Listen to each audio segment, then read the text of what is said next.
সোনার সংসারে সব বন্ধুদের স্বাগত। আজকে নতুন ফুলকপি উঠছে, নতুন ফুলকপি দিয়ে আমি আলু দিয়ে পোস্ত বানিয়ে দেখাবো। তা আমি এখানে নিয়ে নিয়েছি একদম যে ফুলকপিগুলো উঠছে সেগুলো আমি ছোটো সাইজ করে কেটে নিয়েছি, একটু চালা করে নিয়েছি, আর যেগুলো কেটে নেওয়ার সেগুলো কেটে নিয়েছি এইভাবে। আর আলু আছে, কাঁচা লঙ্কা আছে, টমেটো আছে, আর এখানে আছে আপনার 5 চামচ পোস্ত আর শুকনো লঙ্কা 5টা। এই আমার লেগেছে। রেসিপিটা শুরু করার আগে বলবো লাইক করবেন, শেয়ার করবেন। নতুন নতুন রেসিপি দেখতে গেলে আপনারা চ্যানেলটাকে সাবস্ক্রাইব করে নেবেন। চলুন যেভাবে খাই ঠিক আপনাদের সেইভাবে দেখাবো। শুরু করা যাক। প্রথমেই আমি এই মিক্সারের মধ্যে এই শুকনো লঙ্কার পোস্তটাকে একটু হলুদ দিয়ে আমি বেটে নেব।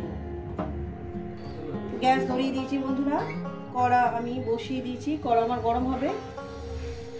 কড়া আমার গরম হয়ে গেছে, দিয়ে দেবো তেল, পরিমাণ মতন তেল। পরিমাণ মতন তেলটা আমি দিয়ে দিয়েছি। তেলটা আমার গরম হবে। তেলটা আমার গরম হয়ে গেছে, দিয়ে দেবো 2 শুকনো লঙ্কা। শুকনো লঙ্কা ফোড়ন দিলাম, দিয়ে দেবো একটু জিরে। কয়েক সেকেন্ড ভেজে নেব। তেলটা আমার গরম হয়ে গেছে, ফোড়নটা আমার ভাজা হয়ে গেছে। দিয়ে দেবো এখানে আলু। আলুগুলো আমি আগে 2 মিনিট ভেজে নেব।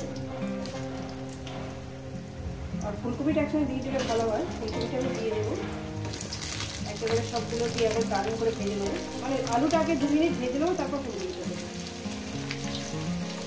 এই রেসিপিটা আপনাদের কেমন লাগছে অবশ্যই কিন্তু বলবেন, আর এইভাবে বানিয়ে খাবেন।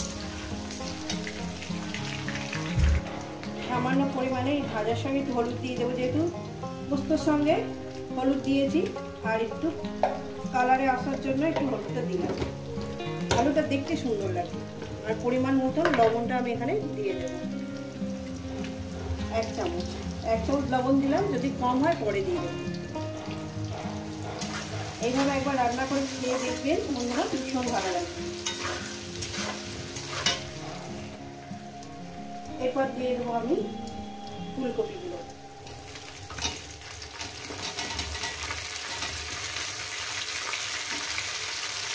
ফুলকপিটা দিয়ে এবার আমি ভাজতেই থাকবো। 6 মিনিট থেকে 7 মিনিট ধরে ভাজতেই থাকবো। ভাজার উপর টেস্টটা আপনাদের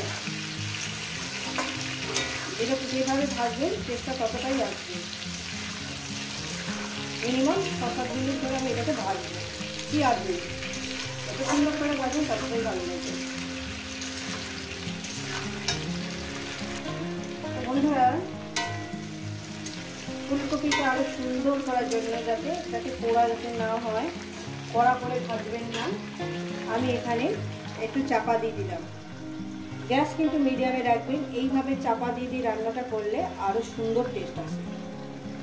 তো বন্ধুরা, 2 মিনিট অন্তর অন্তর করে আপনারা ঠান্ডা তুলে নেড়ে দেবেন। দেখুন আস্তে আস্তে কত সফট নরম হয়ে আসছে। আমি 2 মিনিট অন্তর অন্তর করে ঠান্ডাটা তুলে নেড়ে দিয়েছি। 7 মিনিট হবে না, এটা অন্তত 10-12 মিনিট করে এটা ভাজতে হবে। তো ভাজছি আরো 2 মিনিট পর। 2 মিনিট পর না, এই 2 মিনিট করে ভাজতে থাকবো আমি। দেখেন বন্ধুরা কত সুন্দর করে আমি ভেজে নিয়েছি। এরপর দিয়ে দেবো এখানে পোস্ত বাটা।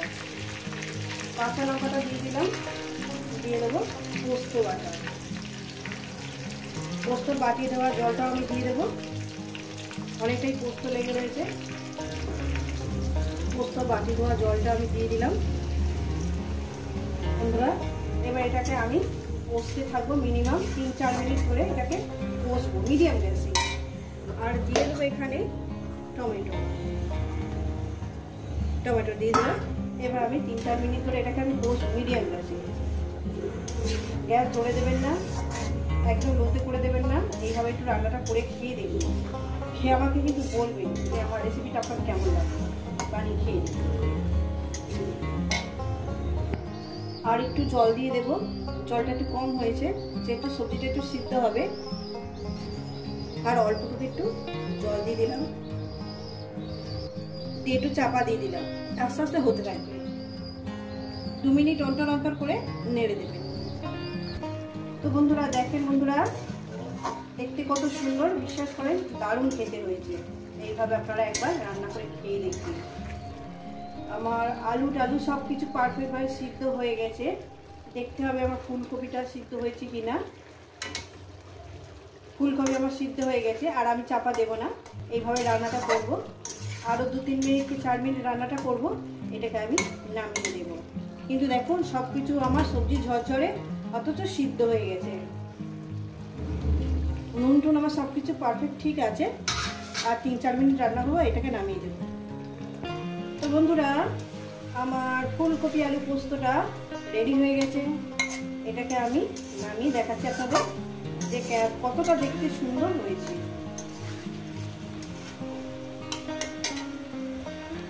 তো বন্ধুরা দেখুন, এই রেসিপি যদি আপনাদের ভালো লেগে থাকে অবশ্যই কিন্তু কমেন্ট করে জানাবেন, রেসিপিটাকে লাইক করবেন, শেয়ার করবেন।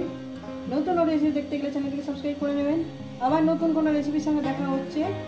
সবাইকে বলবো সুস্থ থাকবেন, ভালো থাকবেন, আবার নিত্য নতুন ভিডিও দেখবেন। কিন্তু এইভাবে একবার বানিয়ে খেয়ে দেখবেন, দেখুন কতটা সুন্দর দেখতে হয়েছে, সত্যি দারুণ খেতে হয়েছে। দেখুন।